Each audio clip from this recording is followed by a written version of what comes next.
Wala din pong forever pagdating ho sa friendship. I know it's a sad reality, pero yan po ang katotohanan. Hindi lang ho ang mga magbo-boyfriend, mag-girlfriend, mag-asawa ang naghihiwalay. In fact, as I got older, parang nashock din ho ako ng konti na sa ganitong edad ho, parang mas marami ho ang tao na nakaka-experience ng breakup with their friends. In a way po, it makes sense kasi sabi nga ho, nothing lasts forever. And kahit sa Bible, yung sinasabi ni God na do not put your confidence and faith in man. And that is because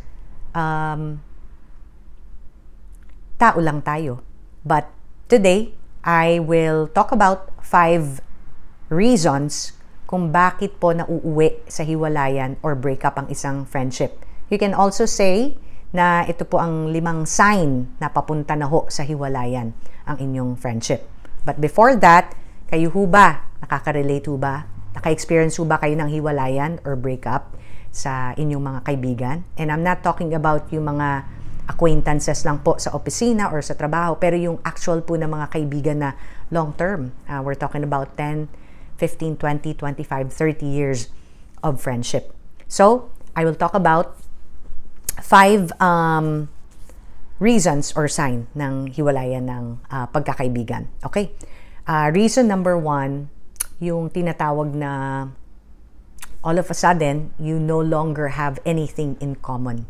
Sa akin ho, sa observation ko and my own direct experience, ito po ang pinaka naging malaking reason kung bakit nag-lead po sa hiwalayan or breakup ang isa pong friendship na meron ako. Kasi ho, for more than 10 years, parehas ho kami ng interest. And I do have to point out po, I just have to highlight yung pagkakaroon nyo ng common denominator, common interest ng kaibigan nyo, yan ho ang foundation ng pagkakaibigan. Kaya ho kayo nag-i-enjoy sa company ng isa't isa is because parehas kayo ng interest. The moment na magkaiba na kayo ng interest, it's almost like, what's the point? Kasi nga magkaiba na kayo ng interest. Kaya, yan ang pinaka-biggest factor. Pag one day nagising kayo and you no longer have anything in common with that friend, that's a big sign na pauwi na ho sa hiwalayan ang inyong friendship. In my personal experience, ang isa hong example na maibibigay ko is, lahat ho, parang lagi kaming magkasabay ng pinagdadaanan, parehas kami ng opinyon sa mga bagay-bagay, kung ano ho yung naiisip mong solusyon sa isang problema or approach, parehas ho kami ng approach. Ganun po yung nangyari. And to be fair po, to this day, masasabi ko po, itong tao na to, kahit I'm hoping na one day magkabalikan ho ulit kami, pero kung hindi na at breakup na ho talaga ito, ang masasabi ko, ito hong kaibigan ko na ito, isa sa pinakamabait na tao na nakilala ko. It has nothing to do with the person's heart. It's just that nagkaiba na ho kami talaga ng interest. Na, let's say, ako po ho kasi, kahit bata pa, parang innate na ho talaga sa akin yung mahilig po ako sa philosophy, yung mga deep na usapan. Kaya ko rin naman po, syempre hindi naman po lahat lagi deep na conversation, There are times na okay din po yung mga kwentong marites, showbiz, pero I struggle kasi parang mas majority ng gusto niyang pinagkwekwentuhan is mga showbiz, yung mga ganon, or anything na hindi masyadong deep, which is fine, pero siguro nagke-crave din po ako ng kausap na deep, no? So, yan po yung one example. Hindi ko naman po kasalanan na I continue to evolve and grow at nag-iba yung interest ko. At hindi naman din po niya kasalanan at na dapat kung ano yung interest ko maging interest niya. It's just that eventually, parang pantay kaming ganito parehas. Tapos eventually, nandito ako napupunta, dito siya napupunta, or at least I went somewhere else na one day, hindi na kami, there's not a lot of things in common anymore. So, yan ho ang tawag is growing apart. Kayo ho ba, naka-experience ho kayo nung ganyan, na at first marami ho kayong commonality, tapos one day, parang hindi na kayo parehas ng interest. Yun na ho, nag-grow apart na kayo. Yan po ang number 1. And that's the biggest reason. I think medyo mahihirapan na to repair the friendship kung talagang nag-grow apart na po kayo. Okay? And number 2, yung sinulat ko po dito ay yung toxic.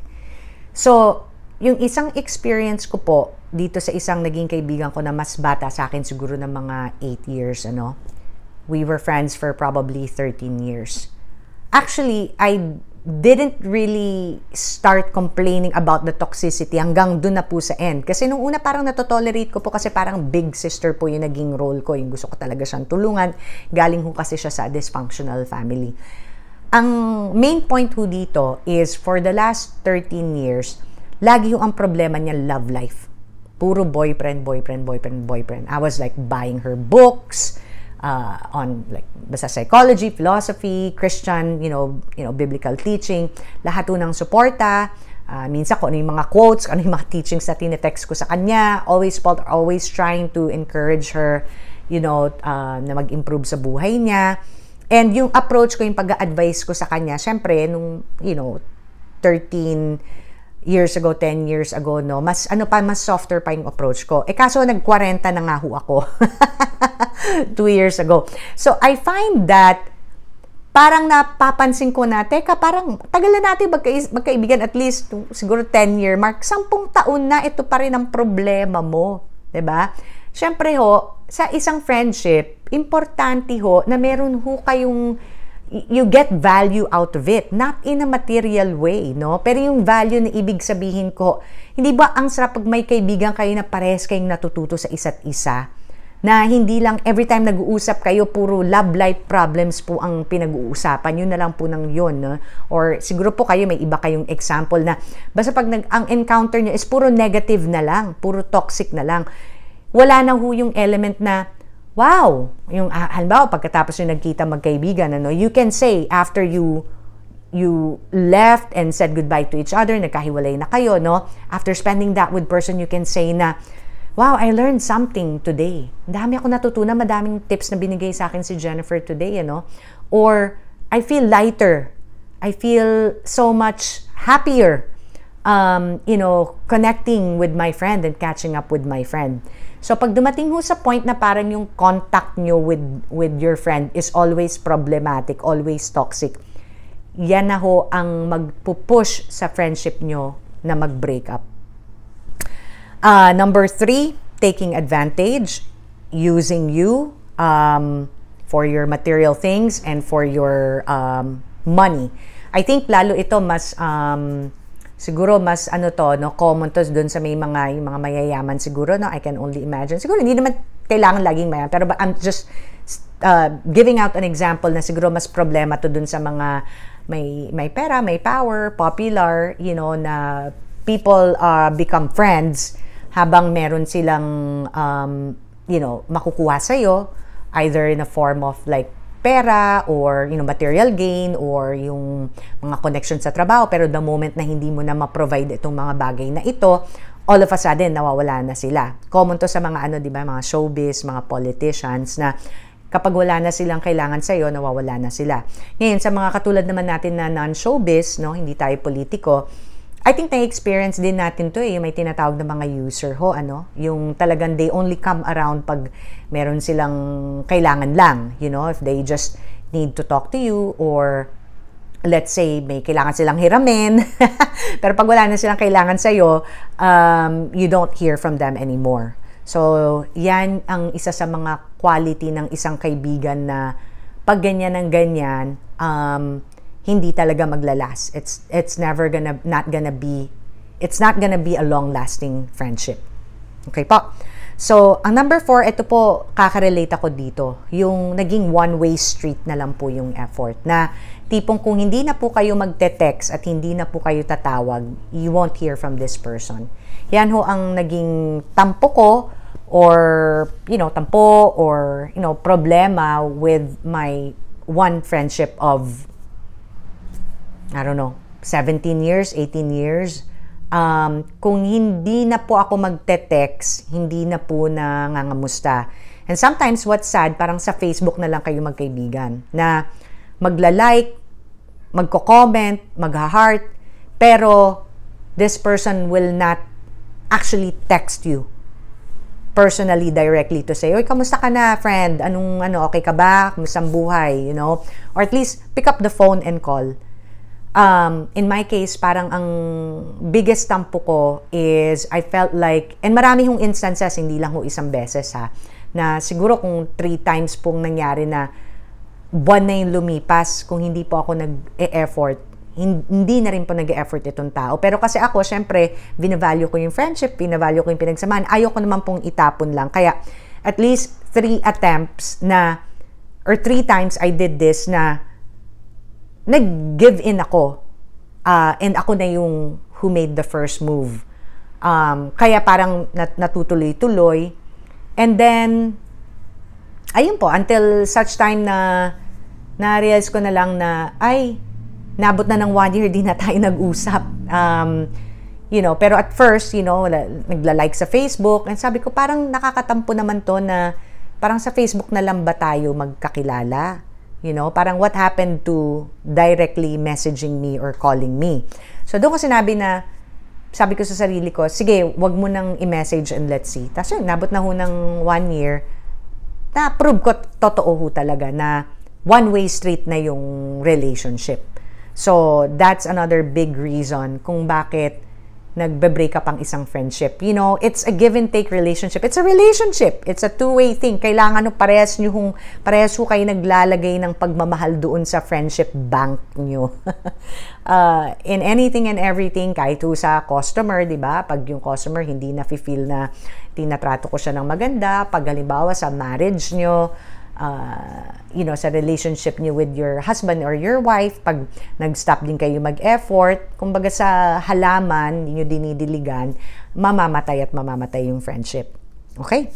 And the last one is yung kakadevelop ng inggitan and they don't support your growth. Okay, so let's first discuss the not supporting your growth or yung inyong pagbabago, yung mga changes na positive sa buhay nyo. May mga nabasa ako sa forum ng kasi research din ako kung ano yung mga comment ng mga ibang tao about this specific topic. And marami ako nabasa na, yun nga na, since I quit taking drugs, yung mga, syempre, mga kaibigan siguro na nagda-drugs din or ka-party, again, it goes back to number 1, nothing in common. Nawala na yung commonality. Nag-grow apart na kasi nag-evolve na itong tao na to, nag-quit mag-drugs, inayos ang buhay, wala na silang in common, and then yung mga friends na yon, hindi na siya na-appreciate yung bagong version niya. Okay? Or may nabasa din ako na when I started losing weight or when I quit smoking. So, 2 things dyan is, first is, nawala na yung something in common, nag-grow apart. And then, meron syempre hindi may iwasan, lalo, if you lost weight, you got your life together, you started working out, and then, inayos mo yung buhay mo, you went back to school, pag dumating ka na sa point na hindi ka na rin, it's not your fault, pero hindi ka na makarelate dun sa mga kaibigan mo who stayed where they are at. And then, syempre sila, hindi nila maintindihan yon, and at the same time, makaka-develop din ng jealousy. So, it's a very tricky thing, relationships and friendships, like, I think it's, na-romanticize din po yung idea ng friendship, na, friends forever, but, marami din siguro sa inyo, or mangilan-ngilan sa inyo, yung talagang lucky enough na yan po isang blessing na nakuha nyo from God, na meron ho talaga kayong lifelong friends. Pero sa mga nababasa ko sa forum, marami ho talaga, lalo as they got older, yung talagang hindi na-survive yung mga changes sa personality, sa perspective, sa pagkatao ng bawat isa na nag-grow apart po talaga. And I don't know if this is a negative way of looking at friendship po. Pero kasi, pag tumatanda ho kayo, lalo kung talagang, how do I say this? Ako ho kasi, siguro as I got older, I became more of a realist. Meaning, kung ano yung nakikita ko, let's say, yung take ko kasi sa friendship, mostly kasi you have friends because you need something from each other. And we like to make it seem na I don't know that it's more than that, pero sa totoo lang, any relationship, it's almost like a negotiation kasi parehas kayong nagbe-benefit. The moment na mag-stop, mawala na yung benefit na nakukuha mo sa friendship, yan na, that's when yung breakdown happens. Kahit nga ho sa mag-asawa, di ba, parang may nagsabi, kahit guru nga ho yung nagsabi nito na, you know, you're there with your partner because you're getting something out of it. Diba? Kaya nga sinasabi, kailangan ini-effortan, dinidilagan, inaalagaan. You know, as a wife, you cook for your husband.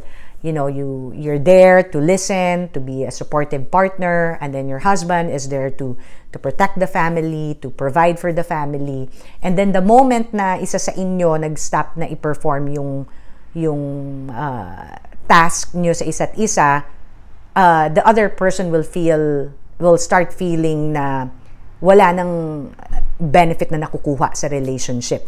So that's when relationship ends. So that's how I see friendships, you know, also na for the most part, it's because we need something from that person. We're benefiting, nagbe-benefit po tayo. Which it's not really a bad thing. Yun lang naman po talaga ang reality. That's how we are as human beings. So, ayun po. I just want to open the conversation. Kung kayo ho ay nakakaramdam ng guilt sa pinagdadaanan ng inyong friendship, I encourage you na wag po kayong mag-guilty.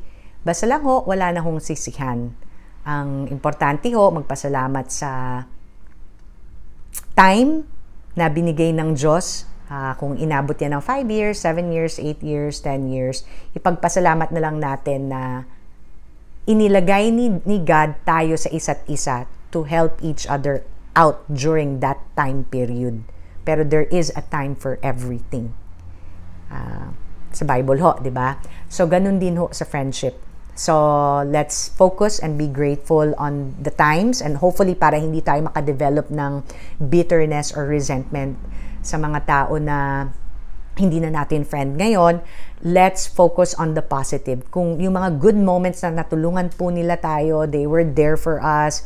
Pag tinawagan natin sila, umiiyak tayo, ganyan, I'm heartbroken, ganyan, or kaaway ko to, talagang support naman talaga sila sa atin. Ayun naman yung, you know, 2 friends that I had na masasabi ko naman, parehas yung mabait na tao. They're wonderful human beings and they were there for me nung kailangan ko din sila. But I need to avoid thinking na one way lang na puro sisi, puro negative, because that's really not the case. And it takes maturity and God's grace, 'di ba, para ibahin ang ating perspective. And thankful sa friendship, binigay sila ni Lord sa akin para maging kapartner ko sila sa journey ng buhay, and it ended. And we can only trust God na alam niya yung ginagawa niya. And with my one friend na talagang very special sa akin, I'm still hoping na magkabalikan din kami one day. Ang maganda lang, hindi naman ho talaga kami nag-away. Wala naman ho, hindi naman ho kami, kumbaga, so to speak, nagkabatuhan ng putik. It's not a bad breakup, but it's just one na at the moment we're not on the same page. Medyo nag-grow apart po kami, but I'm hoping one day magkabalikan din po kami. So kayo ho, ano po ang experience nyo sa ganitong klaseng paghihiwalayan sa friendship? So, that's it for today's topic. And it is Monday today here. Kaya day off ho at nag-e-enjoy lang po ng pag-re-recharge. Kaya yun po. So, thank you sa panonood po. Like, share, subscribe, comment, hit the notification bell. And until next time po, ingat po kayo.